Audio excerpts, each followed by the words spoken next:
Friends to this meeting. A very warm welcome to our guest speaker, Mr. Kant, and all the ladies who are here on this lovely winter afternoon. Before we start the formal meeting, I'd like to announce that the nominating committee has been selected. The chairperson of the nominating committee, Mrs. Nabha, please come forward. I'd like the members to come so that we can recognize them. We have 3 members from the international community and 3 members from the Indian membership. The international members are Annie Howard. Annie, would you come forward? Annie Howard, please. Emma Horn, is Emma here? Emma Horn. And Nandini Patni. Nandini is not here. So among the Indian members, we have Veena Das. Please come. Anita Dua and Veena Hora.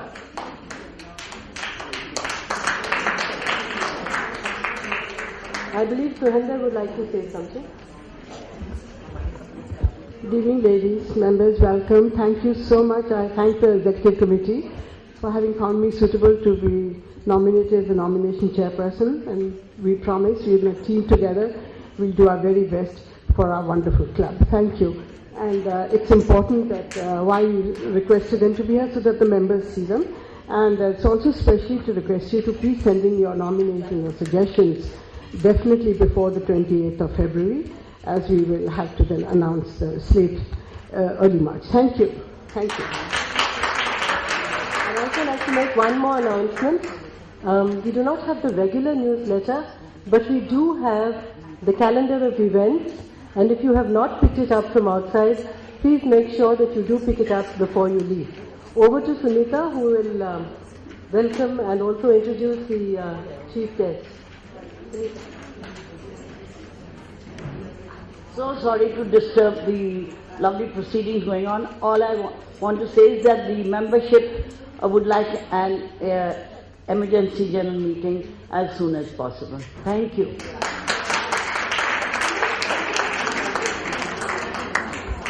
Thank you so much. However, regarding emergency the general meeting, please give us a written email or otherwise letters, please. Thank you.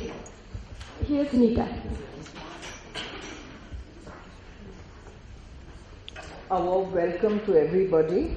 Shakuntala has already done that. And today I have the great pleasure to introduce our illustrious speaker, Mr. Amitabh Kant.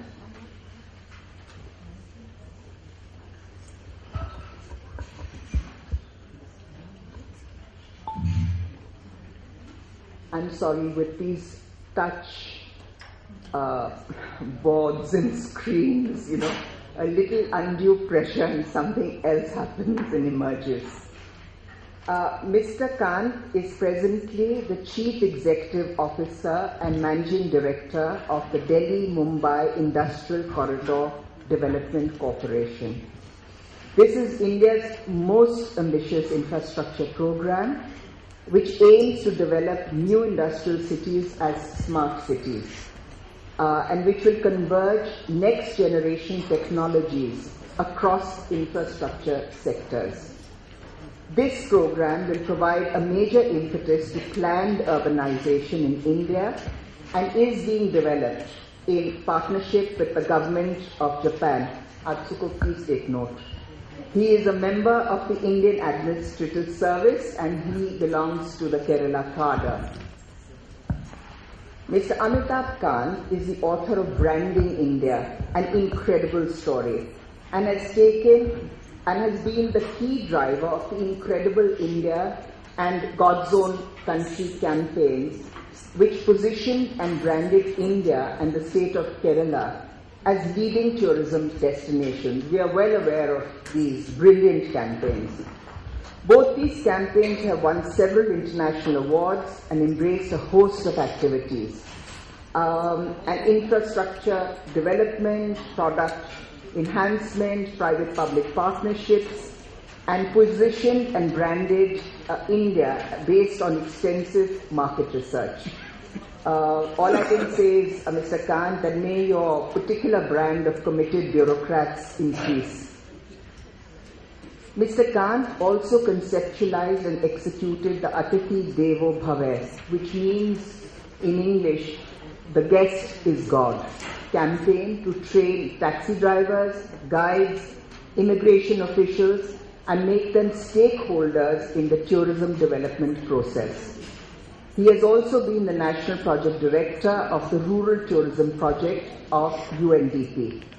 He is a member of the Advisory Committee of World Heritage Matters under the aegis of the Ministry of Culture, Government of India. Now, Mr. Kant, I think, and many of us who know him in the audience, is a man of extraordinary talents, and he is an extraordinary bureaucrat. So a bit about his scholastic background. He had his schooling in modern school in Barakhamba Road in Delhi. All I wish to say here is that various of our children also did part of their schooling in Barakhamba Road. But nowhere have they turned out as brilliant or as extraordinary as Mr. Kant has. So maybe something needs to rub off, you know. Mr. Kant is a graduate in Economic Honours from St. Stephen's College. He did his post-graduation in International Relations from Jawaharlal Nehru University and a British Chevening Scholar from the Manchester Business School. He has also undertaken a course on government and public administration conducted by the John F. Kennedy School of Government in Harvard University, and also did another similar course from the Indian Institute of Management in Ahmedabad. Speaking now of World Heritage Sites in India, Mark Twain famously said on India, and I quote, "So far as I am able to judge, nothing has been left undone either by man or nature to make India the most extraordinary country that the sun visits on its rounds. Nothing seems to have been forgotten, nothing overlooked." Close quote. Perhaps only India's cultural and national heritage sites capture the essence of India's civilization, her strengths, her weaknesses, as well as her beauty and most importantly, the youthfulness of her age. The Indian World Heritage Sites are amongst the world's best in terms of grandeur, history and charm. But are we doing enough to identify, protect, conserve, preserve and transmit to future generations this unique cultural and national heritage? Mr. Kant will attempt to answer some of these very complex issues. Mr. Kant, sir.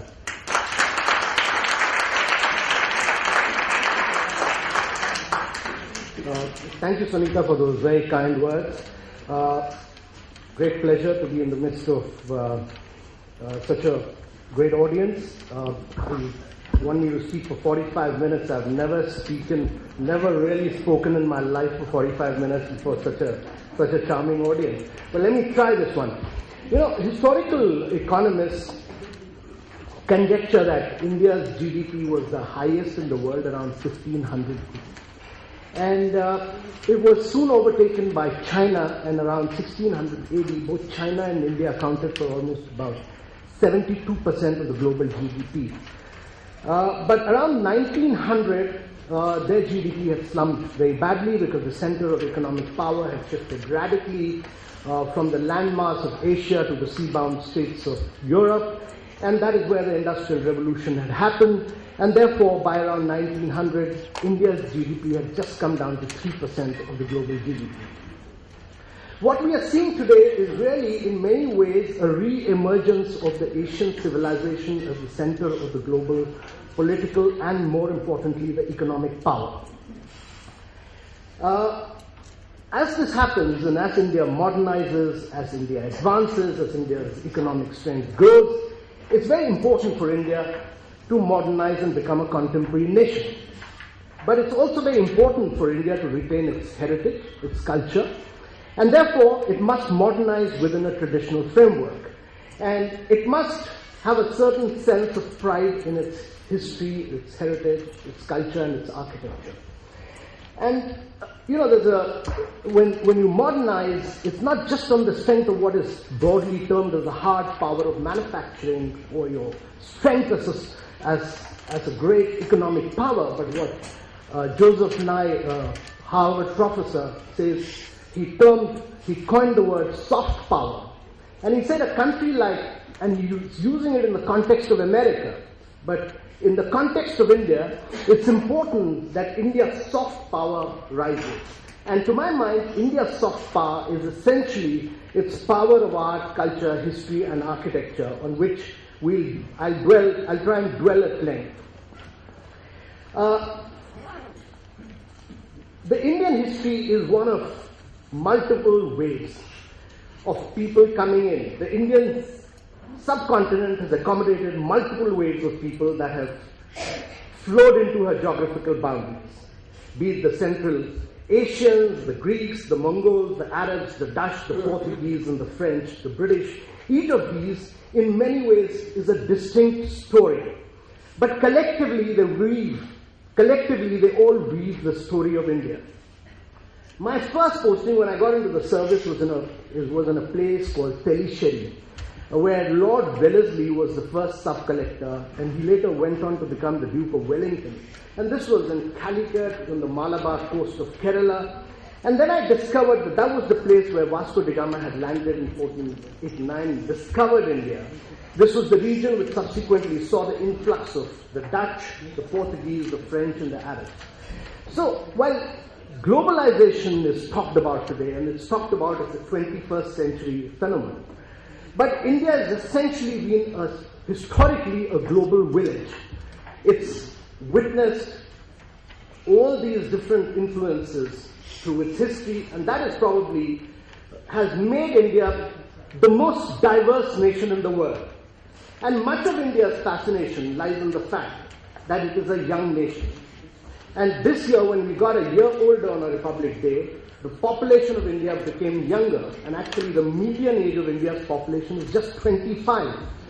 The median age of China is 38, the median age of America is 42.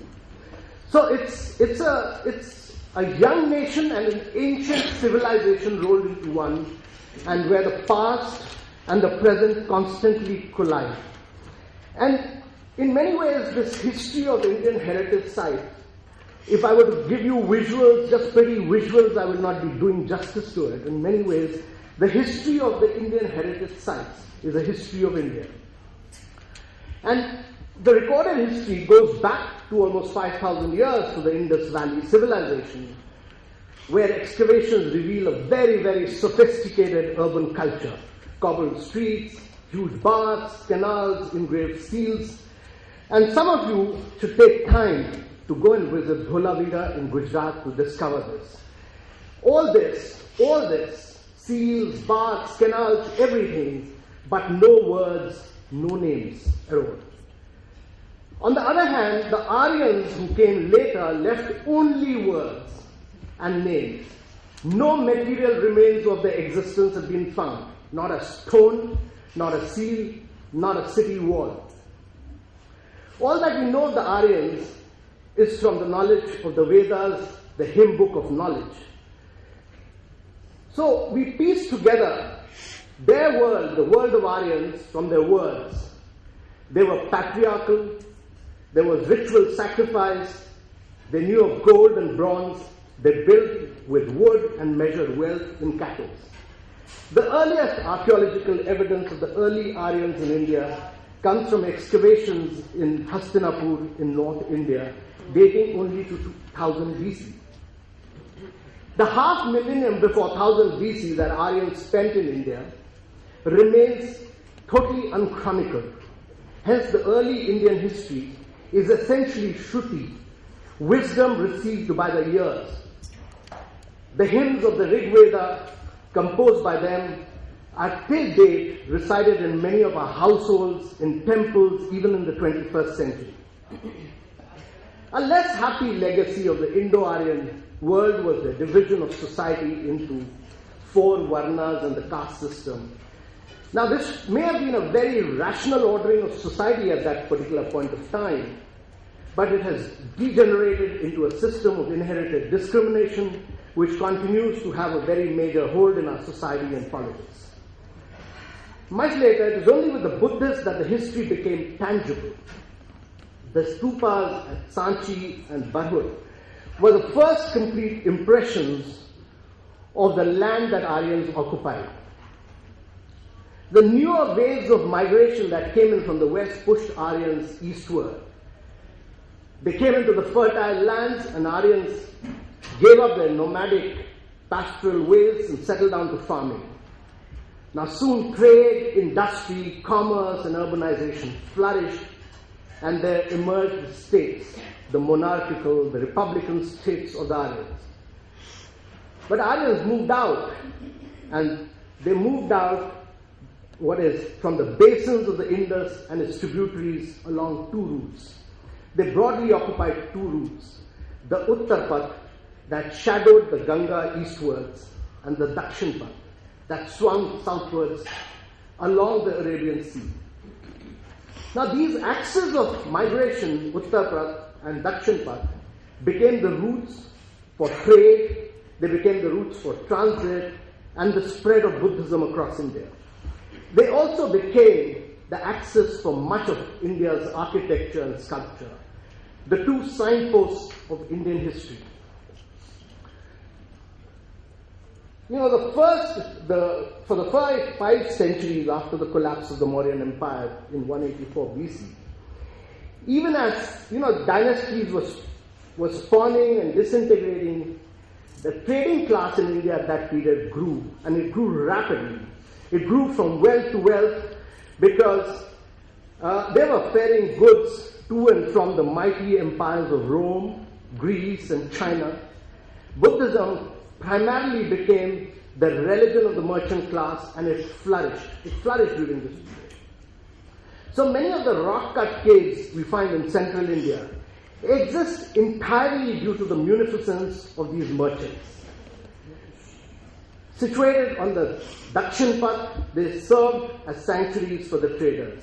The great stupas at Sanchi, the Ajanta caves, which flourished from 200 BC to AD 650, the great examples of rock-cut caves.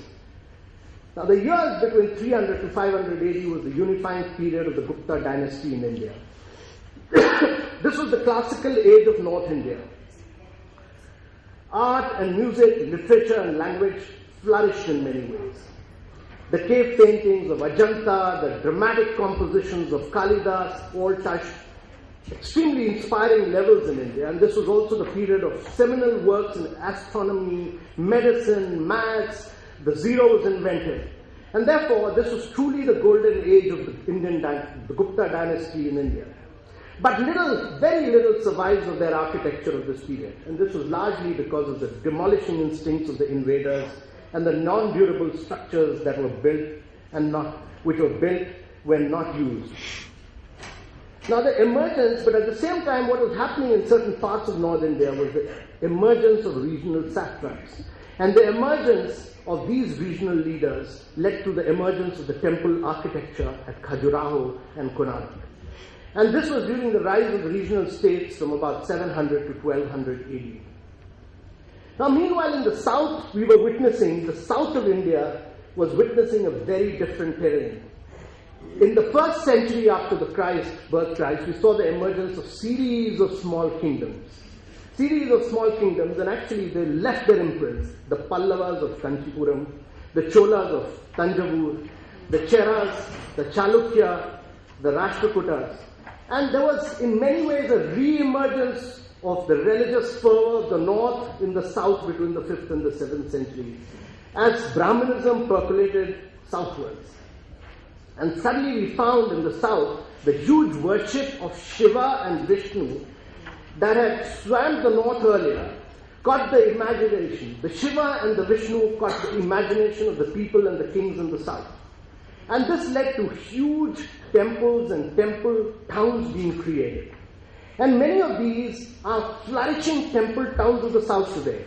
The Shore temple of Mamlapuram, the Tanjore the Brihatswara temple town of Tanjavur are great examples of this.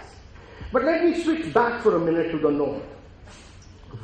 As I moved back from the south to the north, what we find was that during this period we were witnessing very severe fragmentation because of constant incursions by assorted Turks, Afghans, and Muhammad Ghuri in 1196 finally came and ushered in virtually 6 centuries of rule under various Turks, Afghans, and Mongol dynasties. The architectural imprint of this period was aimed by them to be classical Islamic, but achieved only a hybrid architecture as it was essentially executed by Hindu craftsmen. And a good example of that was the Qutub Minar, which was built in 1199 and evolved subsequently. But after the Battle of Panipat in 1526, the Delhi Sultan, Ibrahim Lodi, was ousted and the Mughal dynasty was established. And with the establishment of the Mughal dynasty emerged one of the greatest Mughal rulers of all time, and that was Akbar. Akbar was not just another Muslim king of Delhi, but he went on to become the emperor of Hindustan. Akbar's policies of martial and marital alliances with the Rajputs led to a much greater interaction between Hindus and Muslims, borrowing from one another. Nowhere was this more evident than in the architecture of this period. It was a very happy amalgam of the best of Persian and Hindu styles, and this in many ways was demonstrated at Fatehpur Sikri, which was created essentially as the perfect city to honor the Sufi prophet Salim Chishti. Akbar wanted a child. Salim Chishti made him worship there. Akbar had his child, but today Fatehpur Sikri showcases the era of the emperor's rule, a wondrous and absolutely unparalleled period of tolerance. In many ways, Fatehpur Sikri is India's perfect city, spread over almost a large area, but I think more than that, it's a glowing sandstone city. It's a city with absolutely wondrous kind of architecture, which often gets overshadowed by the nearby Taj Mahal. But it's a remarkable monument celebrating a brilliant figure in Indian history.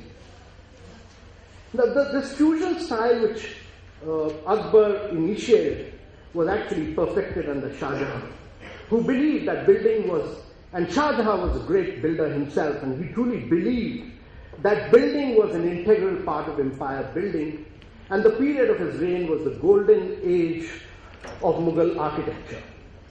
And to realize what they really achieved, one has to go and see one of the greatest exhibitions of all times, which has been put up by the British Library in London, and it's presently on over a 3-month period, on the Mughal dynasty, art, culture, and the empire. And Shah Jahan went on to build the Taj Mahal. He built the Moti Masjid, Agra, the Red Fort and Jama Masjid. He built the new imperial capital, Shah Jahanabad, which is the old Delhi. He built the extensions to the Lahore Fort. But more importantly, which many people don't realize, Shah Jahan went on to build 777 gardens in Kashmir, his favorite summer residence. So Kashmir essentially was the creation of Shah Jahan. Let me get you back to 1498. Even before the Mughals appeared on the Indian landscape, Europeans, Vasco da Gama, landed. The Zamorins were ruling Calicut. Vasco da Gama went to call on the Zamorin king. He tried for about almost a month. He couldn't get an appointment. After a month, Vasco da Gama gave him an appointment. Vasco da Gama, at that point of time, Zamorin was the richest man in the world. He owned all the black pepper, the black gold, which is traded all over the world. And when he walked in, Vasco da Gama walked in with his 5 people, 5 of his Portuguese colleagues, Zamarin was dressed in just a mundu, one dress which is like a white cloth around him, like a small sari. That's how the Malayalis dress up. And the Zamarin and Vasco da Gama was dressed in his coat, an overcoat, a tunic, and on top of that he was wearing a cap with a peacock feather. And Vasco da Gama turns to his Portuguese colleagues and says, look at this stupid king. They call him the richest man in the world. He doesn't even know how to dress. And the Zamarin king turns to his ministers and says that, who's this idiot who's come the biggest idiot in the world has come to Calicut, because even in this humid weather of Kerala, he is wearing a coat, a tunic, an overcoat, and then on top of it he's wearing some stupid cap with a pigeon feather. So two different contrasting cultures at the same point of time. But more important, when he finished his meeting, the Zamarin king asked him, what do you want to take? Can I do something for you? So Vasco da Gama thought for a minute and he said, I have just one favor to ask you. And he said, can I take 3 potted peppers, plants from Calicut?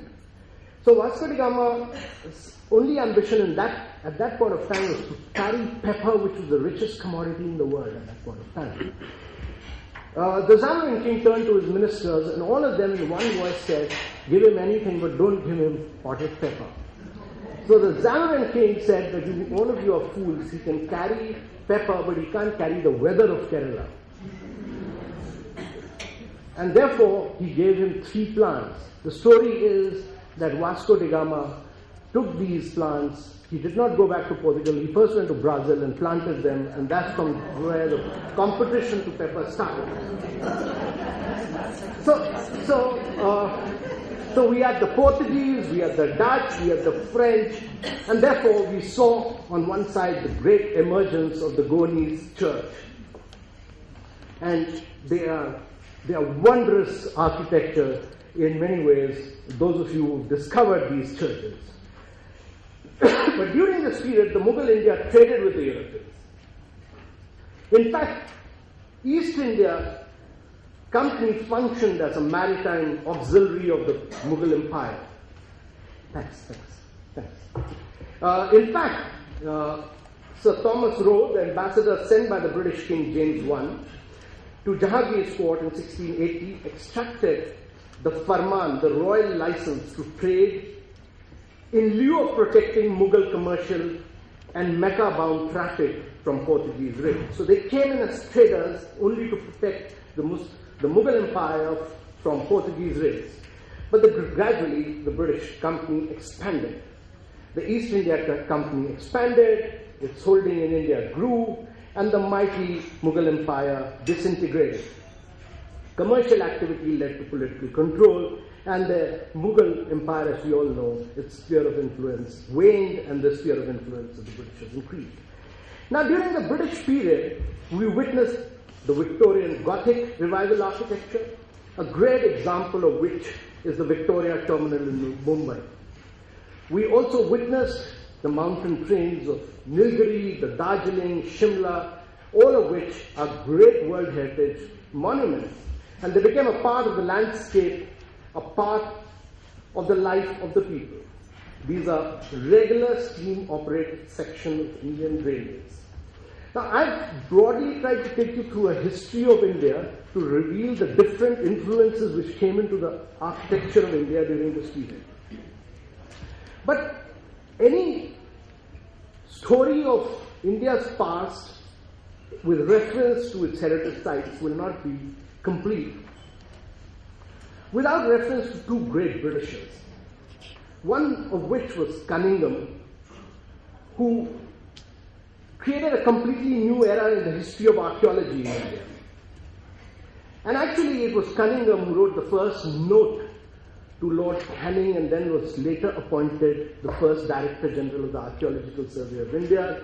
He was appointed in 1861 as the first Director General on a salary of rupees 45 per month with rupees 25 as his field salary, but he had a share in antiquities, on the antiquities to be discovered by him. A second great archaeologist of that period was Marshall, who also had a long period. Marshall's contribution was essentially in giving research work. He not only excavated, but he provided the intellectual rigor. He provided the intellectual fervor to all his research. And he made India's archaeology really reach the highest pinnacles. And therefore, it's in many ways, when you go through the story of India, it's an amazing story, one of which, when I saw this great exhibition at the British Library in London, I really wondered that this was all India's heritage which had been brought to London by the Britishers. They must have filled it up in trunks, volumes after volumes, and taken there. But then you realize one great thing about the Britishers, and that is their ability to preserve, conserve, and their ability to display them in the world's best possible manner. And if you go to the British Library on a Sunday, it will take you an hour because the waiting list is so long, and it's all about the history of India. So, I think it's important to emphasize that in the midst of all this, and I forgot to tell you that my favorite of these many World Heritage Monuments is Hampi. Yeah. And Hampi really boasts of the evocative ruins of Vijayanagar, or the city of victory. It was the capital of 3 generations of Hindu rulers for more than almost 200 years. It was the fabled city of Vijayanagar king and covered an area of around 20 square kilometers across a barren and boulder-strewn landscape. There is the ancient temple of Virupaksh, dedicated to goddess Pampa and her consort Shiva, dominated by almost a 50-meter gopura. There is a bustling bazaar street, the elephant stables, the lotus mahal, the Krishna temple. I've traveled all over the world, but let me tell you, there's Hampi as a site is unparalleled in the world. There's no better site than Hampi anywhere. Because the urban core of the city was fortified and separated from the sacred center by an irrigated valley through which ancient canals and waterways still run till date. It's an amazing site, and some of you should try and go there just to experience what this great monument was. Now, let me just quickly take you through how we, one of my great concern has been that,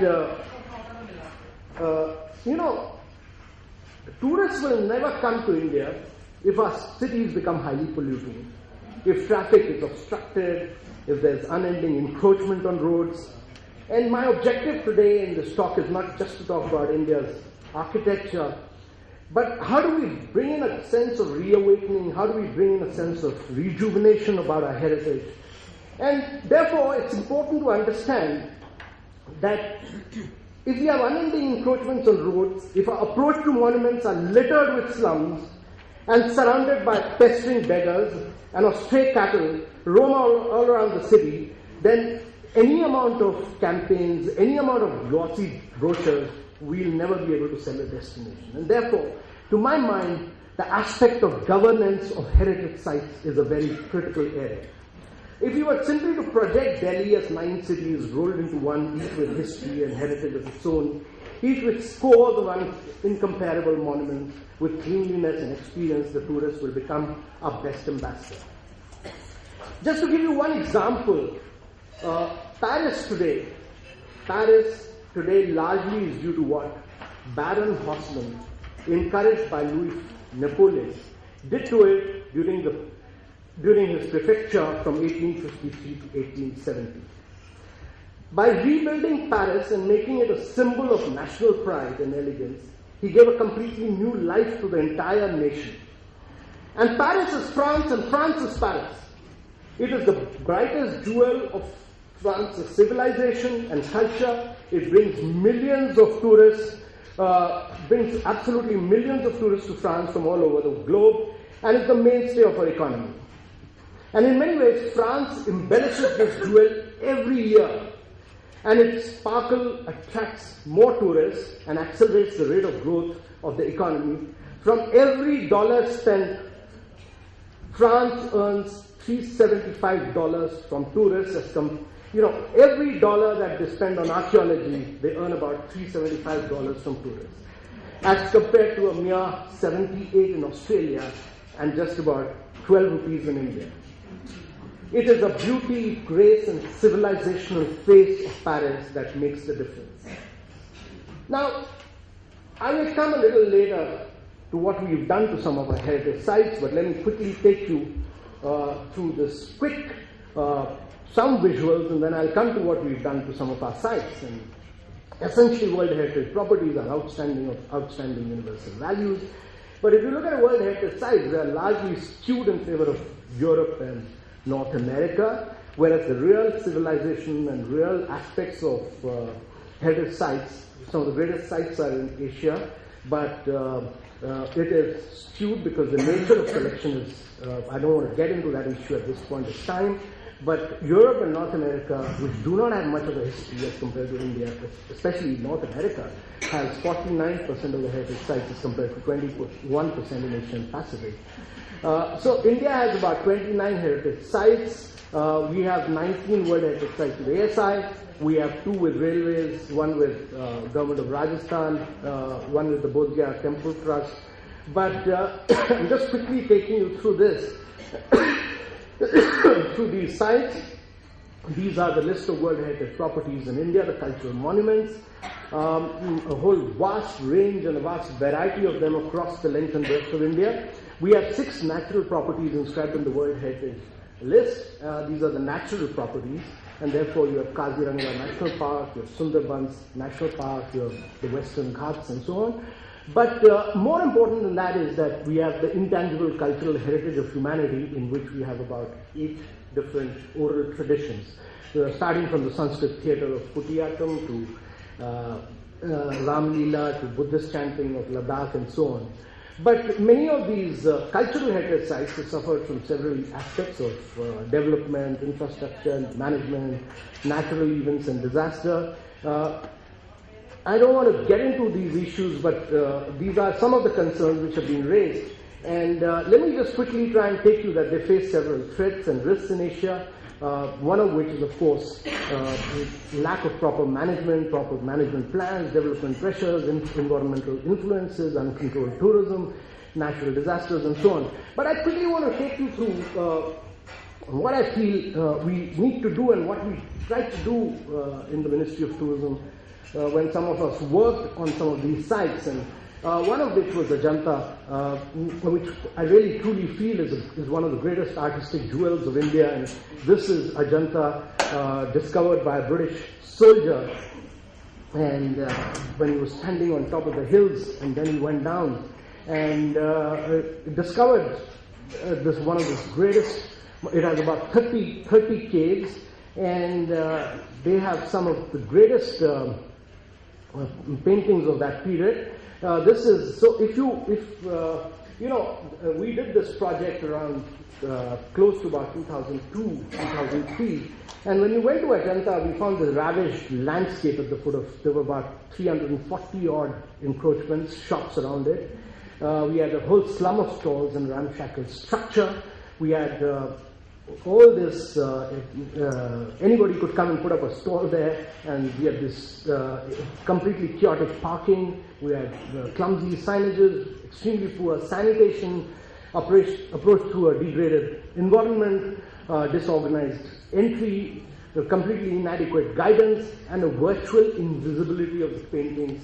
One of the greatest heritage sites and virtual invisibility of the paintings, and viewing through handheld lamps and torches and sometimes through candles.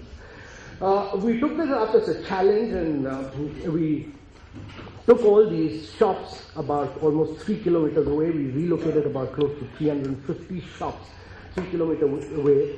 And we said that all buses will come and stop here, and from here you could only go through a forested area, either by cycle, walk, or go by eco-friendly buses, and that's what we started. We created a road, a green buffer. We brought in eco-friendly buses. We created shopping arcades so that these people, all the people whom we were relocating, all the encroachments could get a higher earning because all the buses were coming here. And actually their earnings shot up almost about 342% in this period over the next 3-year period. So this was the shopping arcade that we created and relocated the encroachers. We brought in lighting into this area so that car parking could be introduced and everybody could then go by cycle or walk or eco-friendly buses. We created public toilets. We brought in, this was the old lighting in the arrangement in the caves. We brought in fiber optic lighting, and this was the new lighting, so you could get a much better view. And this is just to give you a glimpse of what we had done, and you could get a real feel of the monuments of that period through better lighting. And this was all fiber optic lighting. Just giving you a glimpse, there was an old pathway. We redeveloped the pathway. We created some walkways, stairs, some walking areas for old people. This was how it was before. Shops, no lighting, chaotic parking, clumsy signages, and this is what we redid with forest, eco-friendly buses, lighting, just to give you a glimpse. And somehow we seem to believe that our Hindu gods can only live in the midst of dirt and filth, and so we, Hardwar, this was what the ghats were, which we recreated, and we redeveloped them, and just showing you some glimpse of what Mahabalipuram was before. A lot of work went into this, and there were a huge number of, almost about another about 290 odd shops, and it was a very, very tough job to relocate them. But we connected the sea and the temples, and we greened up that area. We did conservation and preservation a lot.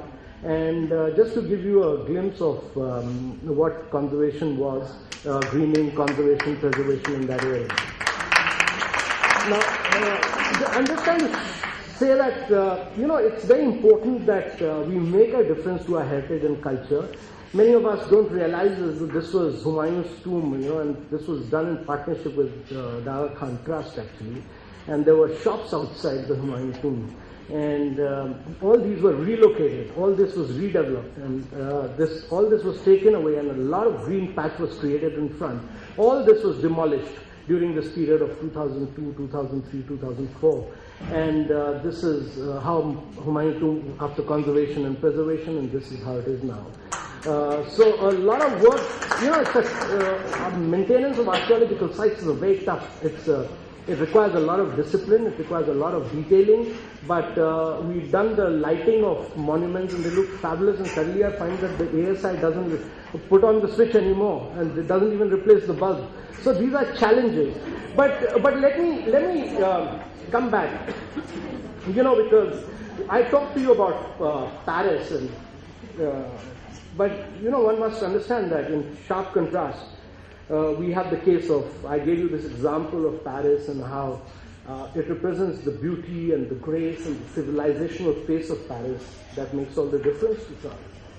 And in sharp contrast, we have the case of Varanasi, and it is the oldest living city in the world. Its antiquity has been eloquently described by the distinguished missionary in the 19th century, M.A. Shri, when he said, when Babylon was struggling with Nineveh for supremacy, when Tyre was planting her colonies, when Athens was growing in strength, before Rome had become known, or Greece had contended with Persia or Cyrus, had added luster to the Persian monarchy, Varanasi had already risen to greatness and glory. Varanasi is in many ways a storehouse of cultural treasures. I was born there actually, and my mother was a professor in Banaras Hindu University, so I was born there. But it's a city where the great Trinity, the Ganges, the Shiva, and Kashi, they all have been, they all merged together, and where eternal India has always been present, and where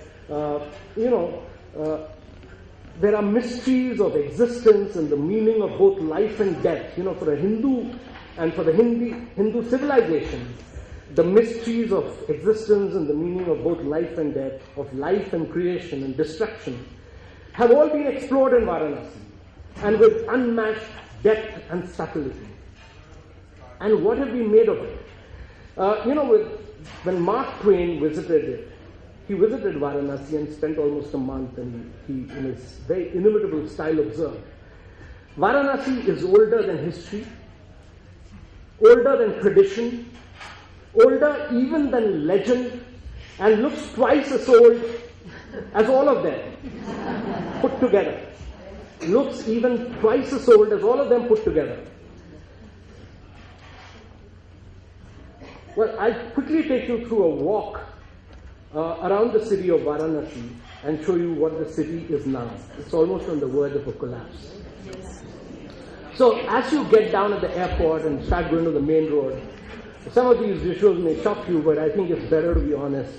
So you see that you're greeted by these cows and buffaloes, the potholes under the rail bridge at this Hukelganj, the dirt and the filth. And the cows, this is at a very leading choraha there. And this is the heart of Varanasi actually. And this is the railway station where you see, and this is right in front of the railway station. This is the Sulabh Swachalaya at the railway station. This is around the railway station. These are all visual shots taken recently, just around the railway station, front of the railway station. This is around the UP Tourism Office. And you see that tourist bungalow. This is, I mean, some of you are laughing, but you almost feel like crying when you see some of this, you see the Gadolia. This is a dustbin. This is, what you see is the Gadolia dustbin. This is Vishwanath Mandir entrance. And this is en route to the Dashwamedh Ghat. And this is the 5 loads of beggars begging there on the way to Dashwamedh Ghat. And this is where all the barbers sit there on the Dashwamedh Ghat. And this is the parking area actually. This is then a Manikarnika Ghat where the bodies are buried. And this is at the railway station, the Foreign Tourist Assistance Bureau. So this is the railway station. And this is the condition of the streets, the wires, the loose electric wires. This is a blighted area around the Masdori Park. And this is dumped in the heart of the city. Now, I thought I'd quickly take you this and much more in Agra, which I think to my mind one of the greatest heritage sites, one of the greatest heritage cities in the world. This is in front of Sikandra. This is the entry to Agra. And these are the wires. These are en route to Taj. This is en route to Taj. And entry to Taj, the first glimpse. This is how the chairs outside Taj. You see, some of these monuments are extremely well maintained by ASI. It's the experience which we as Indians don't have a sense of pride in our heritage and culture. And I think why I'm showing you this is that each one of us has a responsibility. You must take ownership of this. It's not possible for the government alone to do all this, and there must be a sense of ownership by each one of us. And unless we don't respond to the scenario, it won't happen. This is the road to the Taj. This is, I don't want to shock you more, but just to take you through some of these signages. And you see people urinating there. You see this cowshed close to the Taj. When you go from the backside of the Taj, you come across these cows and buffaloes. And this is the en route to the Taj, and this is the Great Taj. So, it's very important to educate our people, and that's... Can you see the volume?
जब भी आप अपना शहर पैदा करते हैं तो यूं ही समझिए कि आप अपना घर बना रहे हैं। अपने शहर को साफ रखने के लिए कचरा पीढ़ी का इस्तेमाल करें।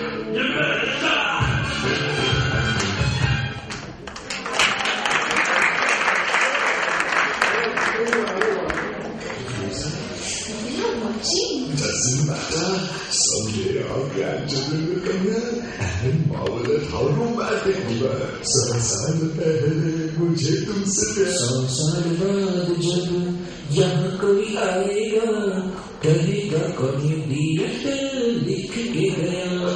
What are you doing? Exactly what you were doing. Children, the monument which Uncle was trying to deface is 2,000 years old.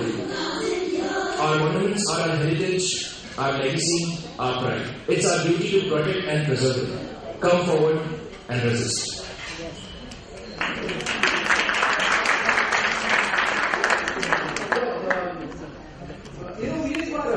We require a cultural regeneration, a reawakening of the soul of India.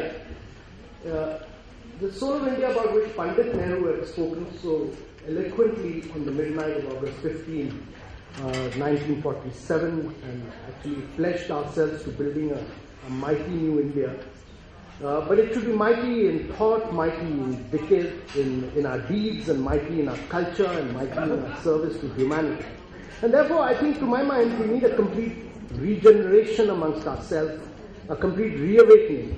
And I think we need to create a sense of pride amongst all Indians in our history, and embark on a completely new trajectory of nation building.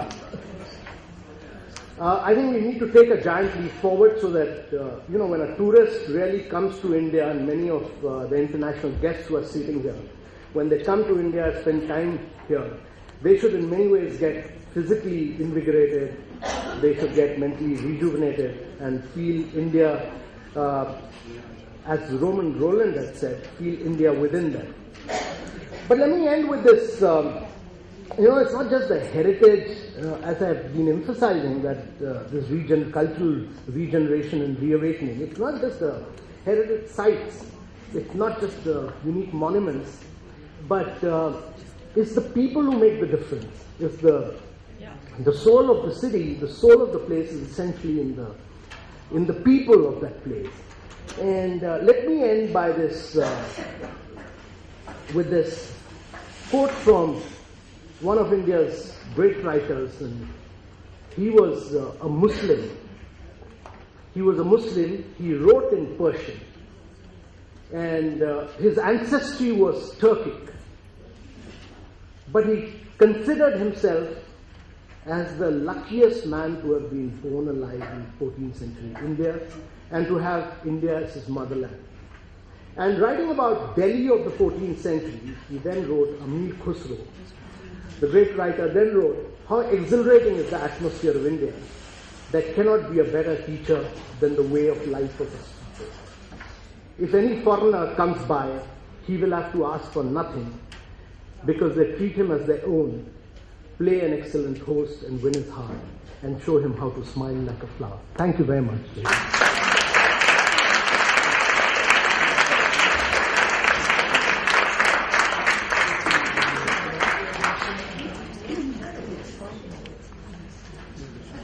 Thank you.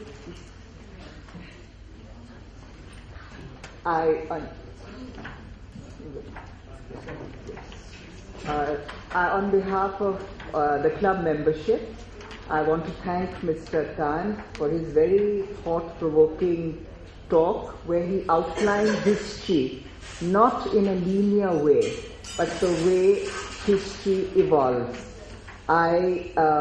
He spoke about several things, and one of them that he spoke about was that Shah Jahan made 777 gardens. I want to warn you, the book you're getting on behalf of the club is Gardens of Delight. He also spoke about Hampi being... He also spoke about Hampi, the wondrous monument that it is, and his favorite. I want to add, which I'm sure he also thinks it is one of the things is Konarak. I mean, India is so full of the most wondrous sites.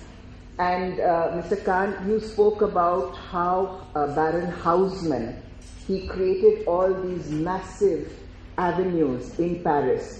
But I think you require monarchies to do it. I don't think a democracy will ever do it. Not that I'm saying that just to preserve our heritage, we should suddenly become from a democracy into a monarchy. But democracies cannot do this, because when you create, Baron Haussmann, as all of you know, when you study that history, he just created and removed these massive swathes of whatever the buildings that came in the way to create these great boulevards. Mr. Kant also spoke about that in India we only have 27 sites. I think that is really quite shameful when you think about a country like Poland, which has 17 sites. We are a much larger country, but these are things that where the government has to come into play. And sir, you spoke about intangible cultural heritage. I think we've only documented 8. Several more need to be documented before they are lost for all time. Because things like language and art forms and dance forms and oral traditions are not going to wait till somebody is going to document them. They just don't wait. They will disappear. You have, by showing some of these very disquieting visuals, I think created an impetus within us that we must be more responsible towards our great heritage sites. Of course, Ajanta and Laura, we need to applaud you and your team as to what you have done there, what you have done in Mahabalipuram. And yes, I agree with you that, that in India, Hindu gods are only practiced. Incidentally, one is a practicing Hindu, so I can afford to say this, that unless in a temple or in a Hindu site you are just filled with sort of, dead flowers, money, everything, you don't think that you've done your proper puja. That is not true at all. I think we need to clean up our act, and of course the most disturbing was to see the visuals of Varanasi, which really mean that all of us, I hope we will convey a message from this wonderful illustrated talk that Mr. Kant has done. Because it's one thing just to see pretty pictures, one after the other, of sites, but it is also when we should think about, as particularly our Indian audience and our Indian members, what is it that we ourselves are contributing to work towards this. Thank you so much. I want to, would anybody like to ask a question? We can do 2-3 minutes of a question answer session before we go for tea.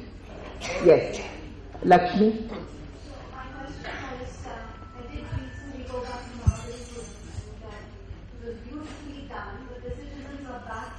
Piling up pieces of garbage everywhere. Can we create a vigilante system within the citizenry, empower them to make some kind of citizens arrest if they see people desecrating sites, give them a uniform, make them rather than heritage, take them along?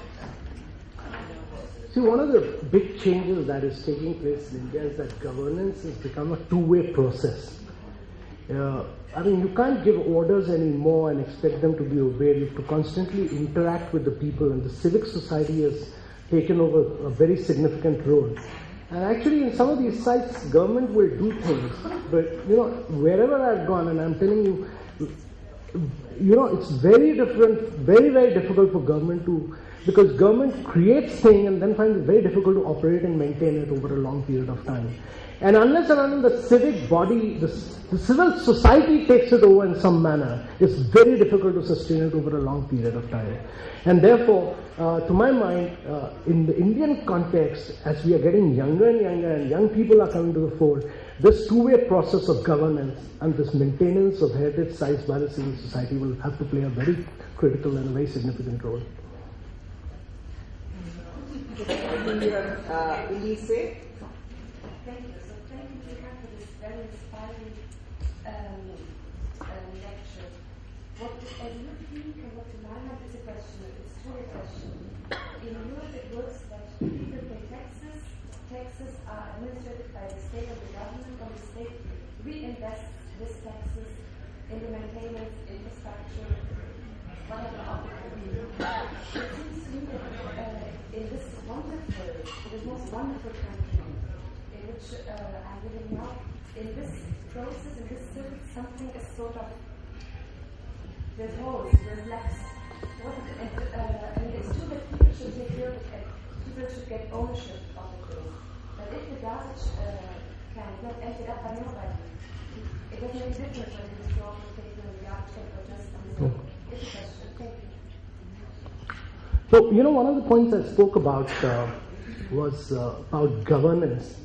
And to my mind, India can never be a great power, a great country, till the quality of our governance, civic governance, doesn't improve. Because cities are going to be the key drivers of growth.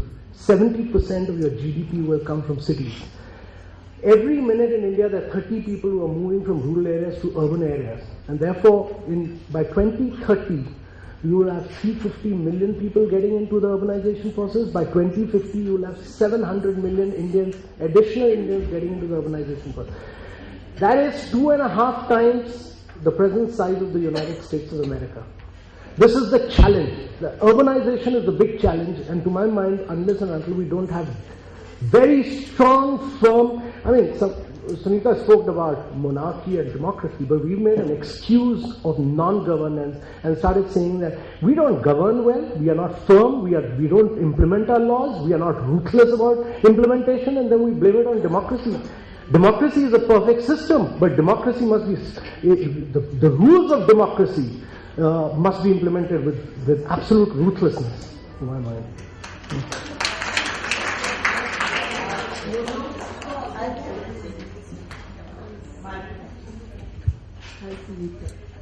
Thank you very much for this informative talk.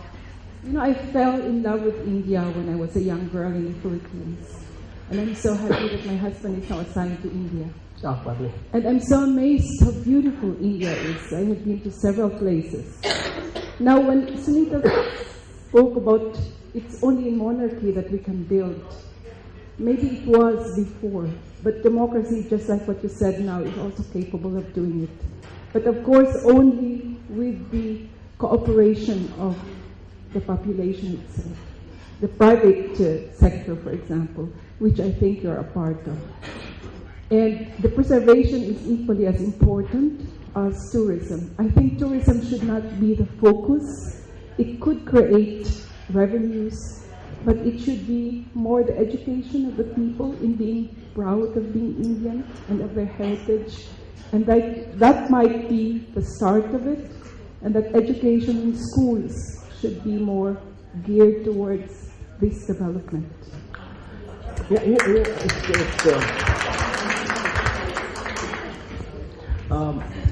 I hope some of these, since you're so much in love with India, I hope some of these visuals didn't shock you. But the important thing to realize is that it's, the important thing is that we are living in a very different age and time. Your time and my time is very different from present day and time, and it's a very, very young India. It's an India where almost about 64% of the population is below the age of 20. These are all savvy on Facebook, Twitter, LinkedIn, just about everything, and I think that's become the medium of, many ways, the medium of consciousness and the medium of making people aware, and I think each one of us needs to spread this message. If something is wrong, we need to just click it, post it, and we need to send it out to the people who are responsible for it and shame them. And I think that is the way to go about it. People must take power and authority, and become the key drivers of growth. And therefore, to my mind, India must change with this young India. It's a huge demographic dividend. India must use it to its great advantage. And I think that's very critical. Who you want to ask? I just want to congratulate Mr. Kant. He started a beautiful campaign, Incredible India. But when you went to another job, why was it dropped? No,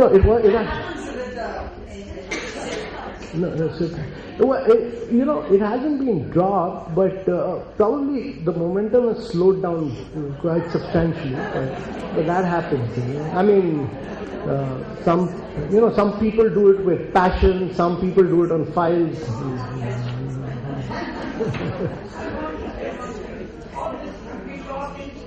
That's right. That's no, that's a very important point. Somebody's mixed down. Yeah. I mean, you mentioned Hampi, and I agree with you. It's just amazing. Not incredible, but amazing. But is there something that would make Hampi more reachable? Because it's really strange.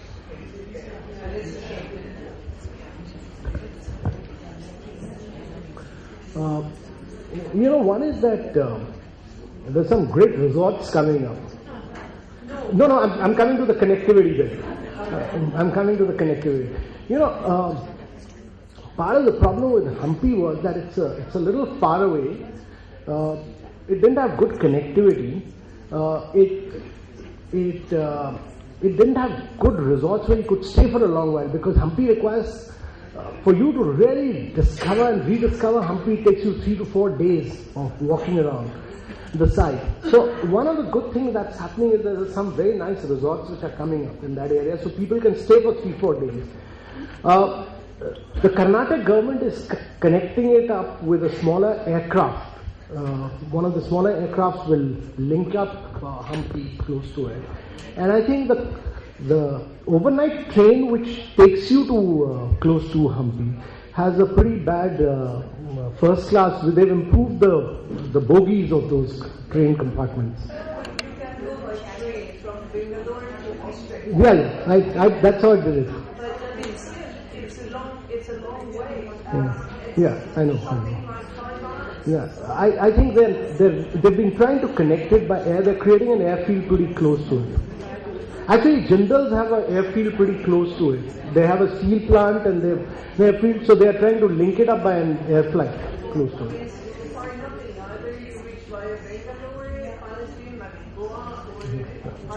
No, I'll go back and talk to Tourism Secretary of Karnataka and convey your concern. Yes,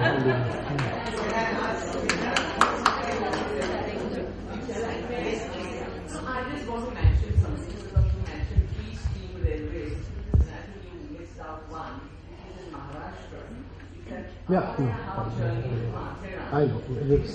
No, that's you're absolutely correct, and my apologies. I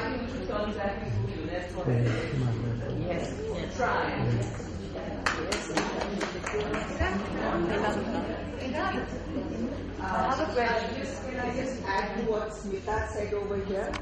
That today, earlier, you could have. Sorry, I'm speaking on your behalf. You could ask. You could get many sites listed. Today, according to UNESCO, you can only list one site per year. Why don't you do? That is the problem. You see, one of the things I showed was that several of these rules of the game are skewed in favor of the European and the American countries, where the real wealth of civilization, the real wealth of heritage is in the Asian part of the world. And the real growth is going to come from the Asian part of the world.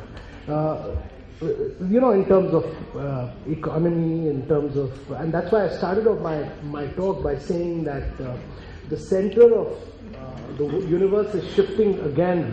It's the re-emergence of Asia, and in many ways, some of these rules need to be radically altered. I mean, to compare some of our sites with, America, for instance, has no history. They can't. Yeah.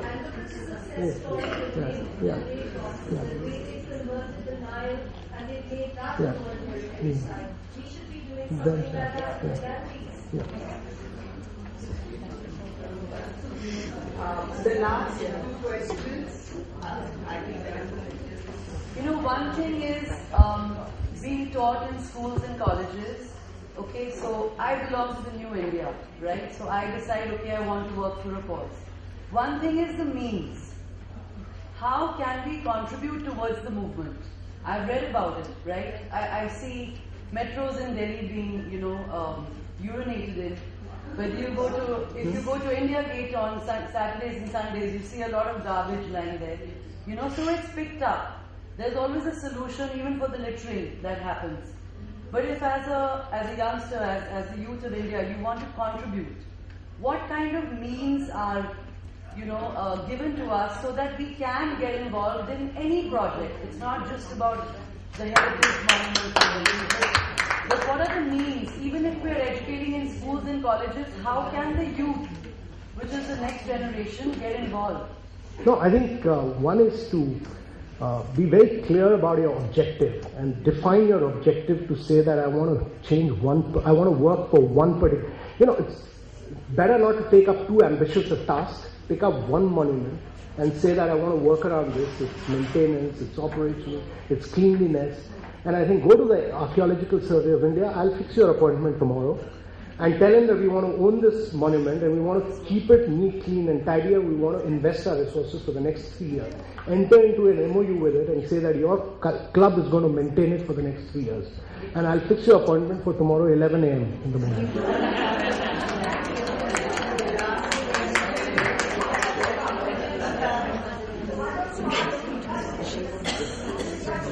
No, actually, some of them have done very, very good work. Mrs. Paul's hotel, Park Hotels, has done a lot of work at Jantar Mantar.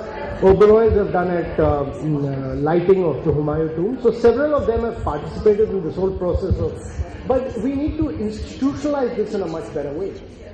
Yes, maybe. Yes. I know, Mr. Kant, that some schools, within the schools, have taught the children to pick up rubbish and keep the area clean. We're talking about starting with the bottom. But also you have to have some toughness on top. In the school to all the army trainees, cantonments, no one dare behave this way there. Why? Because there's an order. You can't do it. So beautifully clean. So nicely kept. That's the way it should be. No, I'm a very strong believer in very tough implementation of rules and norms being followed, and I totally agree with you on this, that there has to be a multi-pronged attack in terms of bringing awareness, rejuvenation, reawakening, but at the same time being very, very strict and firm as far as civic governance is concerned.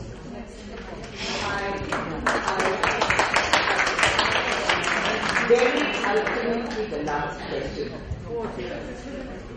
Sorry, in the question of schools, you said, now our school, I'm involved with a school which has been given a monument to adopt, and that is the Firozia Kotla tomb.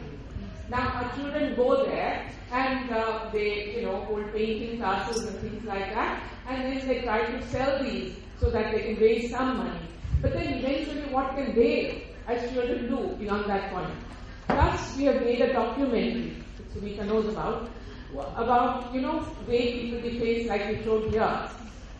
This we can show to other school children, but beyond that, what is the next step that schools are taking? One should be very really aware of one's limitations as well. If we expect school children to go and change the world is not a correct thing. I think we need to bring in a sense of awareness among them. It's people like you who can take ownership of monuments, etc. But our job should be really to create a sense of awareness.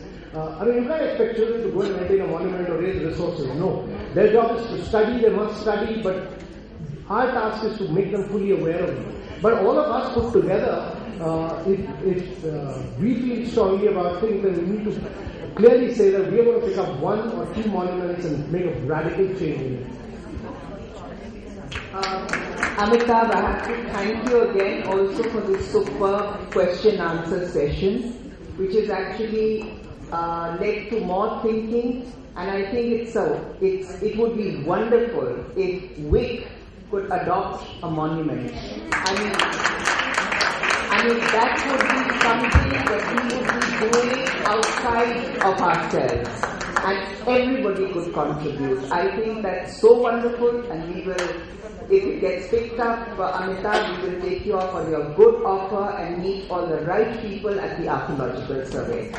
I thank you again. It has been a superb, illustrative talk that you have given, and most importantly, I want to thank our host in absentia, which is Mr. Suresh Nanda, the owner of the Claridges.